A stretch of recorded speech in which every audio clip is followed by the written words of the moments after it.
Meanwhile, we have the character of Sykes, who's sort of a henchman for David Lean. And the character of Sykes really embodies savage. He's the violent one in the film, and he wears his morality in that he's constantly growling, like actually growling. When he's talking about this, he's like barking at them, right? He snarls a lot of the time when he's like upset, and he always is shown with his dog, pit bull that he always has with him, and sort of like about to escape. So if there wasn't clear enough that he was being physically sort of wild, it's also demonstrated through his animal. And then Oliver Twist, I think, is on the other spectrum. That you get the two sort of immoral characters and the two criminals, and then Oliver Twist is also really representing his morality physically, in that he constantly has the wide eyes of naivety.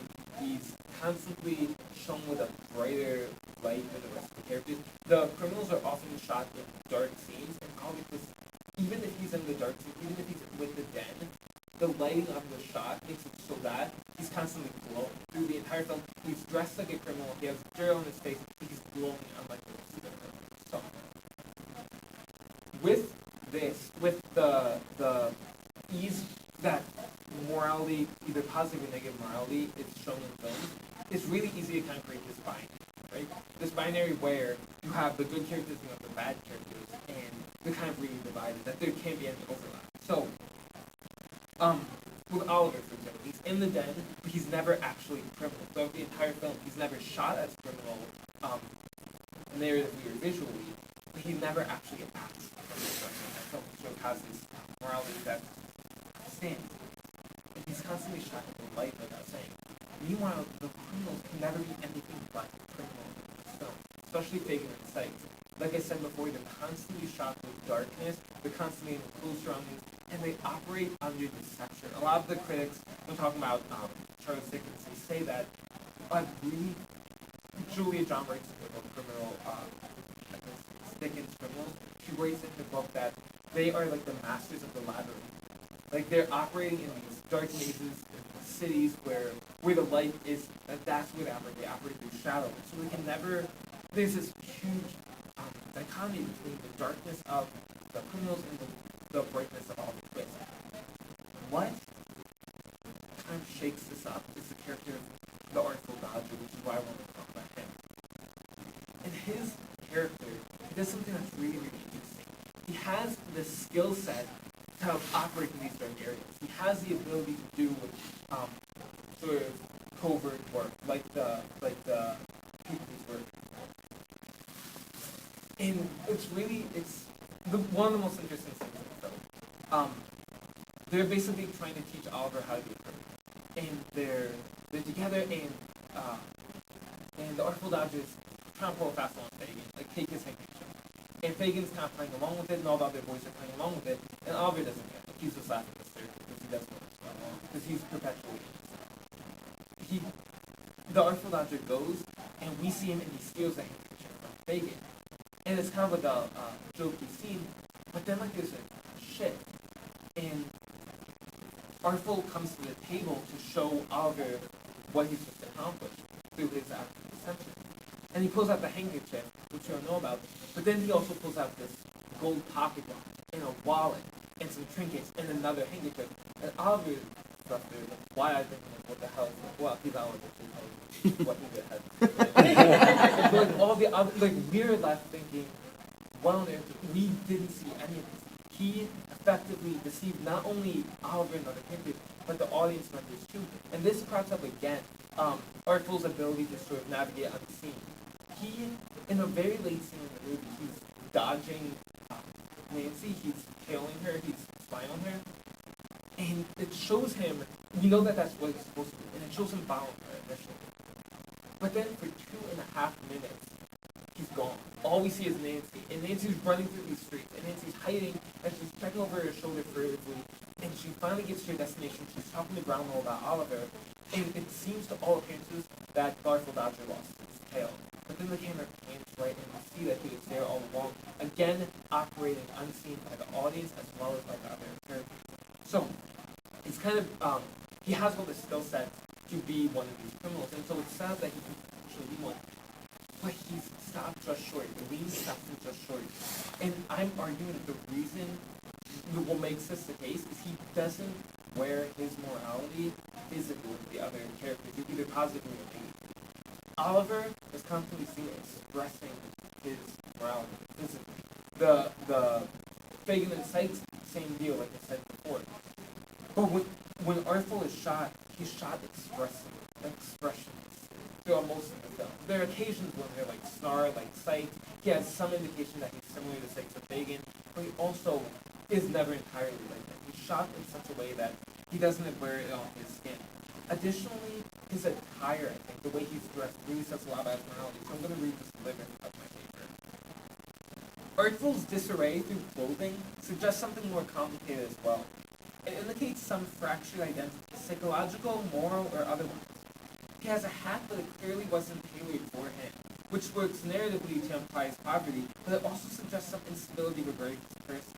He's made up of parts that look something like upper middle class attire, but they lack the organization and cohesion that characterizes such an outfit.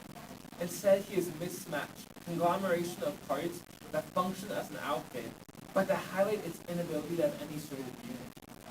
His clothing, in being similar to gentleman's attire, but less put together, identifies a central struggle for the Dodger. As a thief, he has many of the features typically associated with criminality, those features that was talked about, skills and abilities. He grimaces like Sykes briefly in the streets of London. He curls his lip and sneers at Oliver, who he immediately comes to offer help. Here, his outfit matches the situation whereby he clearly demonstrates certain features that seem to indicate a villainous disposition, but he counters this through his not entirely criminal behavior. So, there's a sort of back and forth between the skill set that he has, which inclines him toward criminal behavior, but it's at odds with this goodness that he seems to offer Oliver in a them. So, he kind of atones for a lot of what he does. So, part of Artful's complexity is that he embodies all the skills that make for an excellent villain, but he seems to do it out of necessity rather than enjoyment. He has the harsh features of Sykes, complete with the grimaces, sneers, and rough way of handling Oliver, but unlike Sykes, he offers food and lodging to Oliver without any benefit for himself. Essentially, he convinces Oliver to come to Fagin because he sees the starvation and lack of options for Oliver. In the same way, then, hints of Artful's own need for Fagin's help come through, and his criminality becomes more a means to survive than a means to thrive. Financially, Artful has the skills to be successful in the criminal world. Right? And there's this huge allure of money. One of the scene after he dodges Nancy, it's a cut to him holding a gallon, a coin, and it's kind of indicating this is his motivation for being a criminal. As the scene fades to the galleon in Artful's sleeping hands, the motivation for his villainy becomes apparent. Just as Artful's attire suggests his imposed role of criminal, the money serves as a visual reminder that economics play a large role in the Dodgers' situation. The money additionally connects Artful to Fagin, the character most concerned with financing in the film, and offers the possibility that Artful might end up becoming a character like his odd supervisor, based on the multitude of visual similarities that the film already suggested. So, leave us left with the possibility of having this narrative set up, where Oliver ends up like Fagin, the person who he has all the skills to inevitably become, but he shies away from it. Instead, what Lee offers is a different read of the Artful Dodger, a reading in which he really indicates a lot of similarities to Oliver, not just to Fagin. It's like he kind of plays in between. He's neither the solely moral or the solely immoral character. He's playing in the space.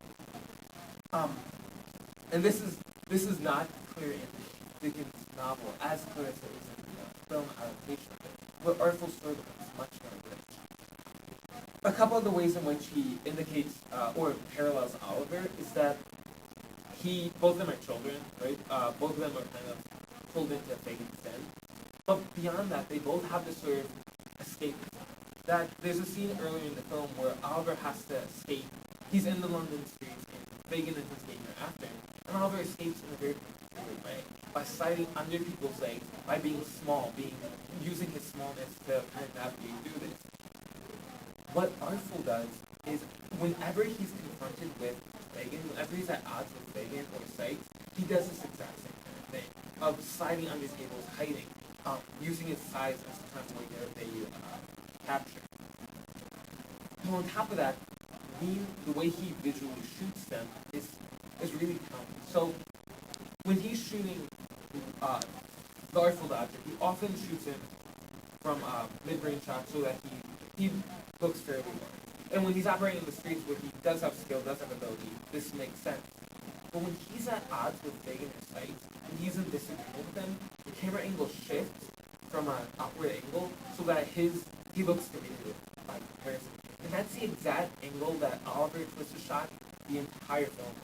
That he's shot as a small character, when he's a small actor as it, but the way that the film is shot also kind of causes this visual parallel. So, at the end of the film, Artful Dodger, by tailing Nancy, he essentially causes her death. It's found out that she was in cahoots with Oliver, and it causes the person with Bill Sykes to murder her in her apartment. This violence, I'm arguing, is what kind of brings Artful Dodger from the potential life of Fagin into sort of a different kind of life. A life that isn't specifically told, but a different life, a different narrative is offered. And the reason I'm saying this is because in that scene, after Nancy dies, Artful shows up, he sees what happened, and the very next scene is a fake shot to the newspapers basically tell. So it's implied that he basically announced in some way that this murder happened and that Bill Sykes was responsible. But later it's even more obvious. So despite the economic allures of a lifestyle like Fagin, who's clearly very rich, even though all his riches stay hidden like Fagin does, at the end of the film, Artful, essentially, they're all in a hideout together, and he calls out the window, "Help, help, Bill Sykes is in here." And Bill comes up from behind him, knocks him unconscious, and that's the end of the Artful Dodger. We don't see him at all through the rest of the film. But I think that, well, I'll read the conclusion again, which kind of talks about what the final action is about. Artful's final action of the movie, calling for help and subsequently being knocked unconscious by Bill Sykes, serves as an explanation for his moral ambiguity. He allows himself to suffer at the same violent hands that assaulted Nancy, and in a sense help to account for his role in her death. By no means does this make him a simplified character, but it does demonstrate the ways in which he is willing to take his criminality only so far, not quite to the point of depravity like Fagin and Sykes, who live solely for themselves. Obviously, there is more to Artful's complexity than his morality or his attire, but the ties to both of these features within this film were notable. By dressing Artful in a top hat and coat, there is even a visual similarity to Groundhog, Oliver's rescuer and one of the movie's moral paradigms. Although the Dodger's outfit suggests a sloppier, more ragged sort of morality, physically and metaphorically colored by his darker, dirtier surroundings. The conflicting comparisons to Oliver, as well as to Fagin and Sykes, makes Artful both difficult to read and incredibly complex. By keeping his interior hidden from the audience, though, Lean explores the fragmentation of Artful's character through other visual meanings. A fragmented character both ragged and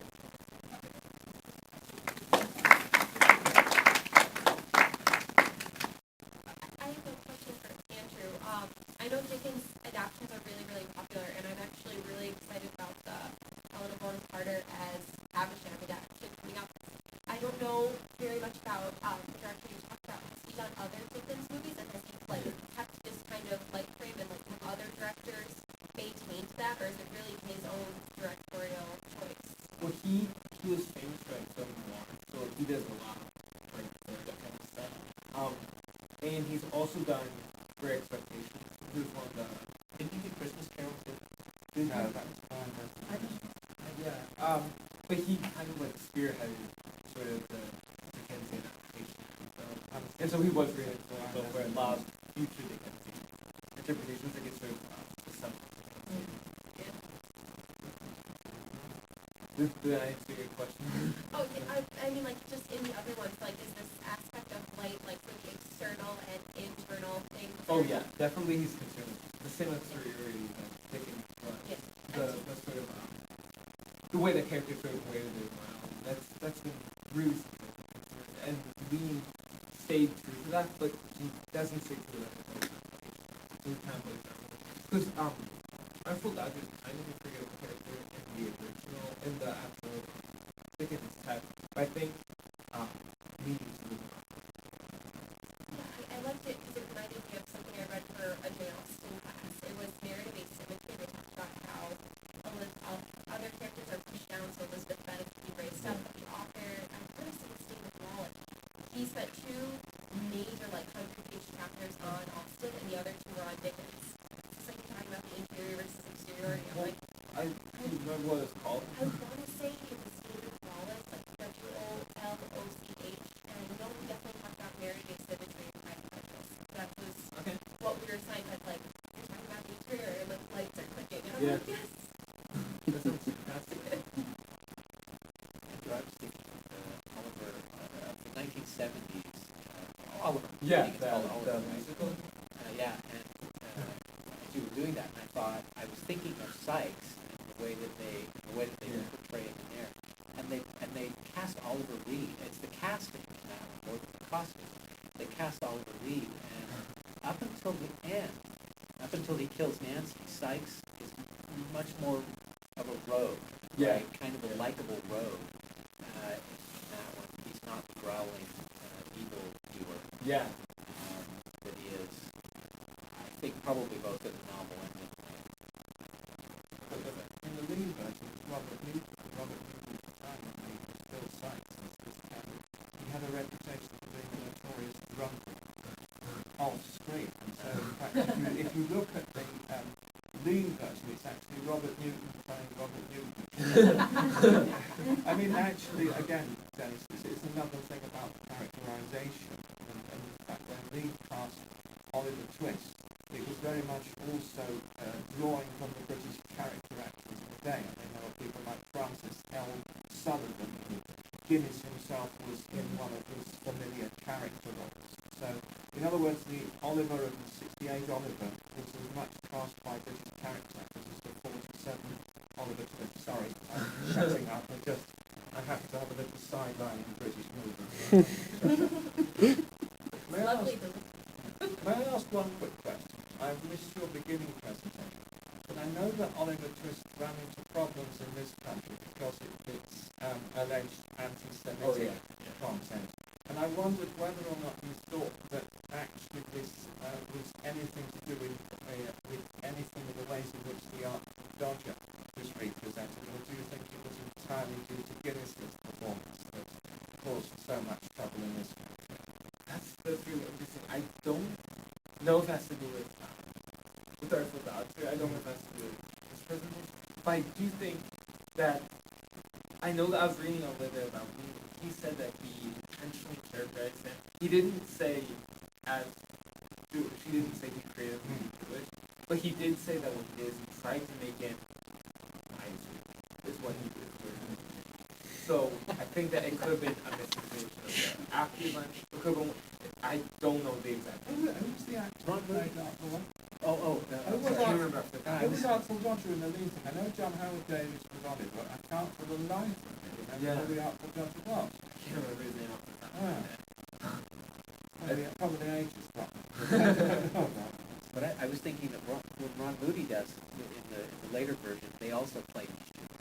Yeah, it sounded like it was one of the films that sort of every single film said I had to do it after for fashion. At least in some way, either playing with it, adapting it, or something.